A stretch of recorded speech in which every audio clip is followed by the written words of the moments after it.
What is up, you guys? This is JD Rich here, coming back at you with another One Piece discussion video. Today, I just want to express some free thoughts, and today we're going to be talking about the women of One Piece and basically how they impact the story. Because with this recent chapter that got released not just the recent chapter, but this flashback in general that led up to us finding out that Shaki is the reason and cause for a majority of the God Valley incident. Now, the beautiful part about this, man, is that the connections that we discover within this flashback and how it correlates to everything that we've been hearing about the old era, the old times. Because when we hear about the old times in One Piece, whether it comes from a current character talking or a old character talking, as far as like somebody who was there who now lives in the current moments of One Piece, What's crazy is we always got tidbits and tangents about somebody of significance from the old past, whether it be a specific character or an event that never really got fleshed out. However, now that we're in these flashbacks, we're getting all of that. It is so much information being dumped. And one thing that we have noticed, one thing that I think we have all as a community of fans noticed, is how women truly impact this story. Like with this flashback, what I'm most excited for example, Porcus D. Rouge. Now, we saw Porcus D. Rouge in like Roger's, in like, I guess, Roger's temporary flashbacks of the moments that led up to his death and execution. We saw with Rouge carrying Ace and whatnot, but what do we know about Rouge besides what we were already introduced to, as far as her being the mother of Ace and obviously being Roger's love? Because there's more that we're not getting, and I believe that this God Valley flashback is going to tie that in. Now, don't get me wrong, Shaki is not just the center all focal point. I mean, she's a legend as far as I'm concerned, in my book and many others, for simply like bringing all these factions together for them to just like fight over her, but I don't think it was just the fight over her. She was the catalyst. She was definitely the catalyst, don't get me wrong. But man, women play a prominent role in One Piece as far as like the influence on these pirates and the men of significance in One Piece in general. Rouge and Roger, Nico, Ovia and Roger, because that has yet to be fleshed out. I know people are like, what do you mean Nico, Ovia and Roger? They didn't get together. Roger had a baby with Rouge and whatnot. Yes, Roger obviously had Ace with Rouge, but spoiler alert, if you don't know, if you haven't focused on the context clues enough, Nico Robin is Roger's daughter. But that's another video for another day. I'll get to that. But still, the women of One Piece, man. Like, we noticed that women play such a prominent role into inspiring events, triggering certain characteristics, or even triggering change. Like with Ida, for example. Look at the influence that Ida had on Harold. Harold was a warmongering giant who hated humans. And then one day, Ida, because he thought that Ida was being persecuted, little did he know that Ida was just pretending for a circus act, helping out the humans and whatnot, because they saved her from the brink of death. Because like that's still, that right there, that still has to be fleshed out. What the hell happened with Ida being on the brink of death? How did she end up like that in the first place? That still has yet to be fleshed out. But anyway, Ida and her character and who she is as a woman, because this is just one example. Ida, she converted Harold from a warmongering barbarian of a giant to somebody who's become quite the diplomat of his country. He's a king and a diplomat now. Like he was already a king, but he's become such a civilized diplomat and a peacekeeper in a way of Elbaf when it comes to it. When you look at the change that Harold has made, it's very great to see, very beautiful to see as well, such development of this man to go from such a savage to a civilized savage, you know what I'm saying? Because the savageness is still there, but he only activates it when he absolutely needs to. Like when Harold was saving those town folks, that village that helped Elbaf during its famine, during all the natural disasters that were occurring on Elbaf, those villagers and from that town stepped up. And then you see Harold going to repay their kindness, and he does so. But he also does so in the fact that he defends them, because you obviously see these pig government agents basically torturing these people and condemning them and beating on them and basically just trying to extort them for their land and treating them as less than. And not just extort them for their land, but making them trying to make them recognize themselves as less than and that they should obey the government and stuff like that, man. So Harold stood up to that. And then you got these agents talking about, well, Harold, this is going to interfere with you trying to join the nations underneath the world government. You know that, right? You know, if you don't like mind your business and go about your way, Harold, this is going to go bad for you in terms of like ruining what you're trying to do and what you're trying to accomplish, the goals for your country. And surely it kind of did, because look what they spread in the newspaper about Harold. All the false propaganda, calling him basically a giant thug in a way. All because he stood up for people who literally fed his country when they were on the brink of starvation.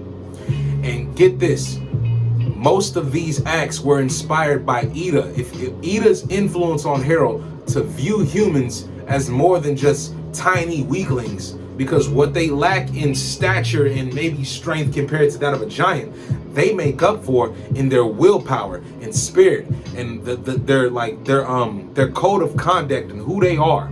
You know, you can't erase that. That's something money came by. That's something savagery can't take away. You know, you can't take away somebody's will, especially people's will who are just fully embraced with who they are, and yet they try to establish good ties with humanity. So that's just one example. Ida, her influence as a woman on Harold. But what's great about the women of One Piece is that they have the great, bro, like you could take the greatest villain or the greatest pirate and get them captivated by a woman. Not just because of her beauty, but because of her character and how it rubs off on the guy, whoever that may be. Because Roger had two women. Like, I know this is another video for another day, but I'm going to say it. Roger had two women. Before he had Rouge, he had Nico Ovia. We're going to see that in these flashbacks, man. What I love about this God Valley flashback is that we are going to get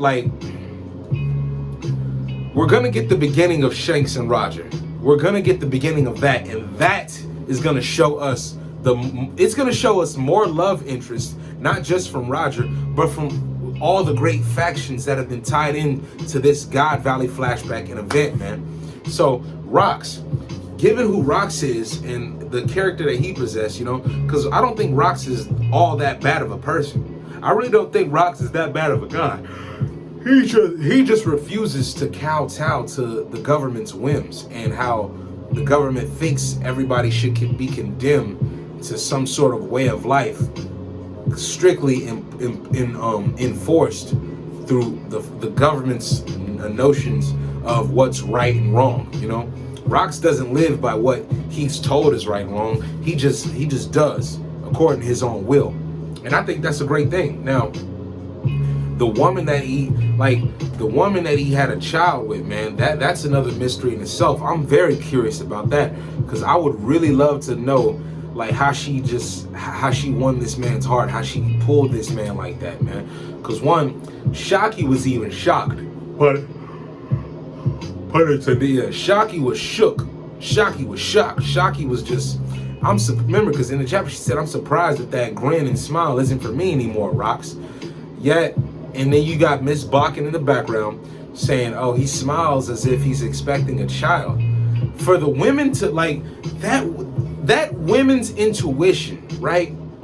That is so, oh my goodness, it's so genius for Oda. That's why women are important, man. Not just that in the One Piece in general, but women are, like, the way women can read things that us men cannot, especially in terms of our character. I love how Oda uses that in this sense of, like, storytelling to basically inform us, the readers and the viewers, that basically Rox is expecting a child. And who else would sniff this out other than a woman, you know what I mean? Because it's clearly a woman's intuition that picks this up and is right on the money about it, man.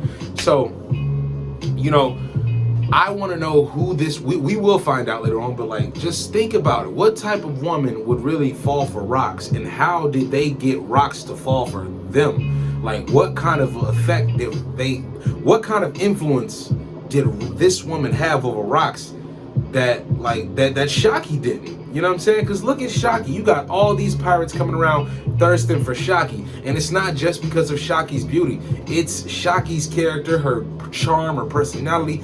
She brings even the most savage warriors underneath her whim. Yet, you got, and you think that, like, Roger, all these guys, because Roger wanted her. You would think that Rox would want her in that same way, but Rox ended up with somebody else. Who is this woman? And then Roger. What was it about Rouge that captivated Roger to go that route? Because I know he had to eventually give up on Shaki because, she chose Rayleigh. You know what I'm saying? She's in love with Rayleigh. And Roger is cool with that, but in a sense, he was mad at Rayleigh for not wanting to be tied down by Shaki. But man, I love the women of One Piece, and not just for the romantic connections and ties, but they bring so much, how can I say this? They bring so much character enrichment to the story with everybody that we're getting, from protagonist to antagonist. So man, moving on, I still predict that Gloriosa and Whitebeard fall in love with each other. Gloriosa wants Roger, of course. She wants Roger. Roger rejects her, but who else would Gloriosa fall for? That would be a next upstanding candidate as far as like like a top tier man in a way. I'm not gonna say high value any of that crap or nothing like that, but just who else could Gloriosa fall in love with aside from Roger? If Gloriosa accepts that Roger does not want her, who else could she possibly fall in love with? I'd say Whitebeard. But getting back to what I'm saying, man, women of One Piece, they play such a prominent role, and especially when you look on the crew, when you look at the Straw Hats, for example, right? Robin and Nami.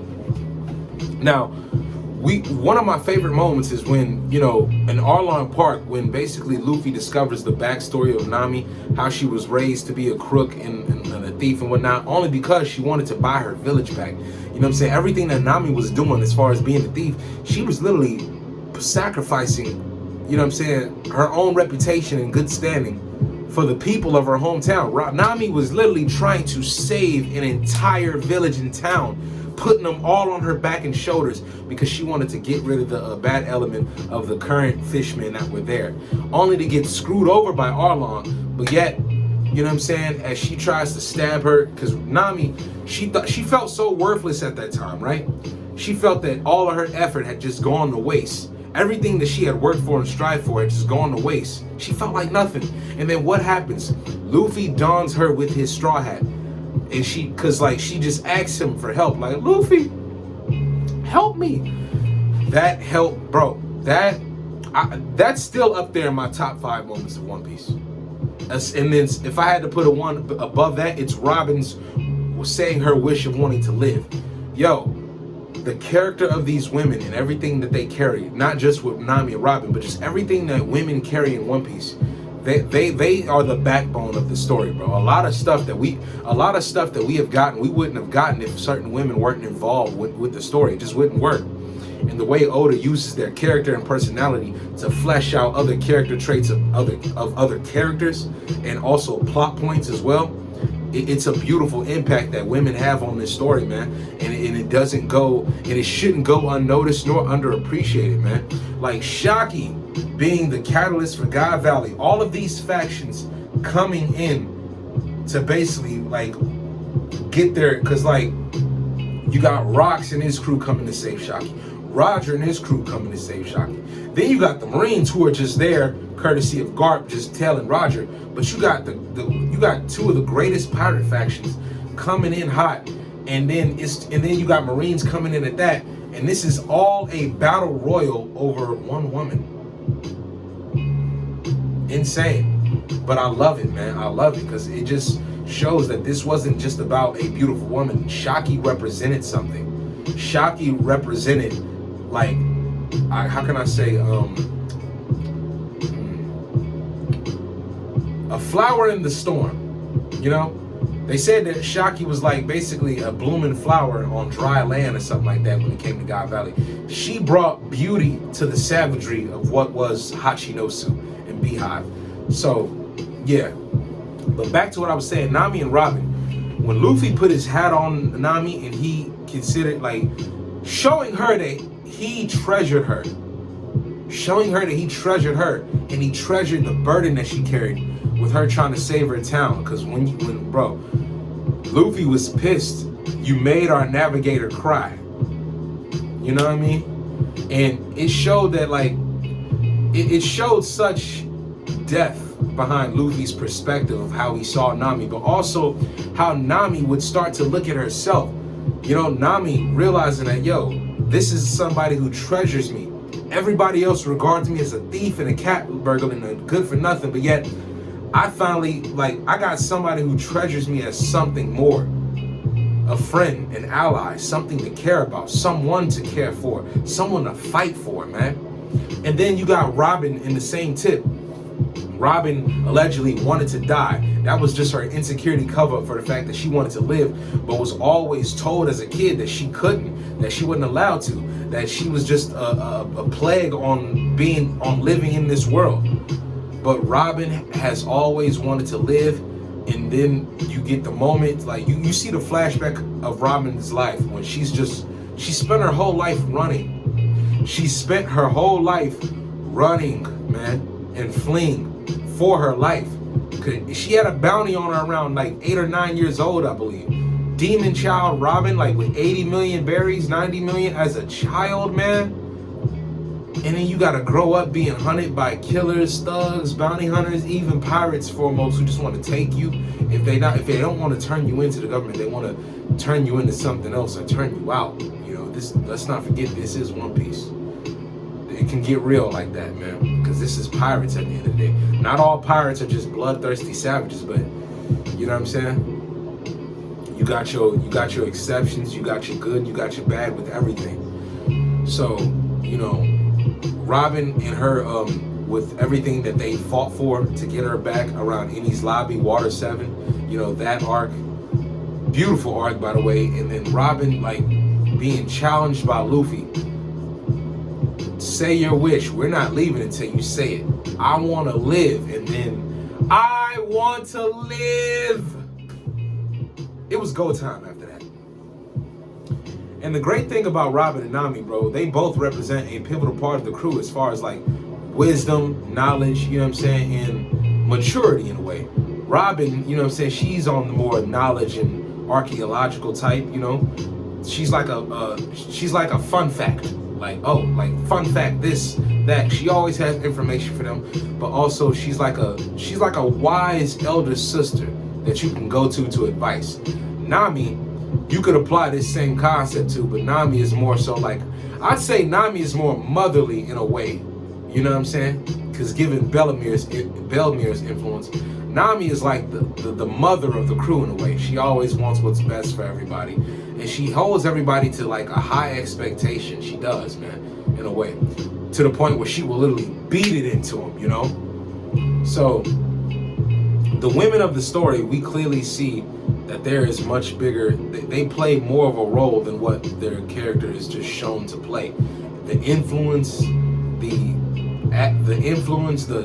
charisma, the personality of most of the women in One Piece, it really takes the story in a brighter direction as far as perspective that we didn't even know we needed, man. And, you know, to drive this home, I love the women characters in One Piece. They would not, like, this story would not be what it is without the women in general, you know? And not the men either, but it's like seeing how romance can play such a large role on the lives of pirates and things that they go through and do in the name of romance for who they care about and love. It's so beautiful, man. And it's such a plot driver. Like, every time we get into an arc and there's a woman involved, it adds so much depth to the backstory of what was what and who was who, and sacrifices that are made to basically advance the plot. So this is just my take on it, man. I love it so far. And I love what Shaki, like, Shaki stocks are rising with everybody within the story. You know, the more we get into this flashback. But check this out. One thing that stood out to me during the God Valley flashback was when you see the pirates coming into God Valley, because we later on find out that Shaki is the reason behind it. But in the previous chapter flashbacks of this God Valley flashback, when we see the ships raiding in on God Valley, from Roger's ship to Garp's ship to Rock's ship. And you see the banter going on between people, right? You see Whitebeard talking about that idiot Rox is going to forget our whole goal of being here in the first place. Their whole goal of getting there was Shockey. But Whitebeard calling this out, Whitebeard basically gave us a secret that we didn't know, or a clue that we didn't know about. See, God Valley was about Shockey, but it became about something even of more importance in terms of like Rox D. Zebek's perspective.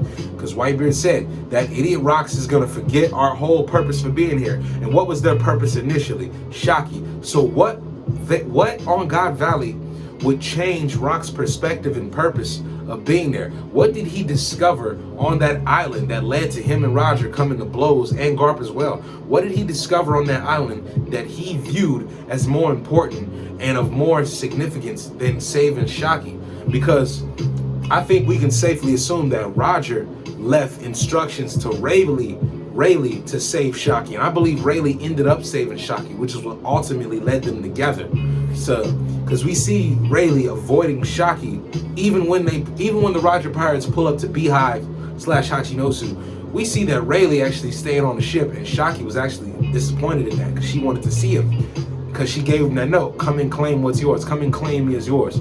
Now, this note comes full circle given the events of God Valley, because I think Rayleigh was the one who actually saved her, and that was courtesy of Roger's orders anyway, because maybe something that was of greater importance to Rox, as Rox discovered on God Valley, it may have been important to Rox, but what if it was something that was a potential threat to everyone on God Valley, and Garp and Roger had to essentially stop him, because Rox was actually gonna doom everybody to some bad fate that could have possibly led to their deaths. Rox could have done something or discovered something on the island that he was trying to take advantage of or use that could have led to a bunch of unnecessary death on the island.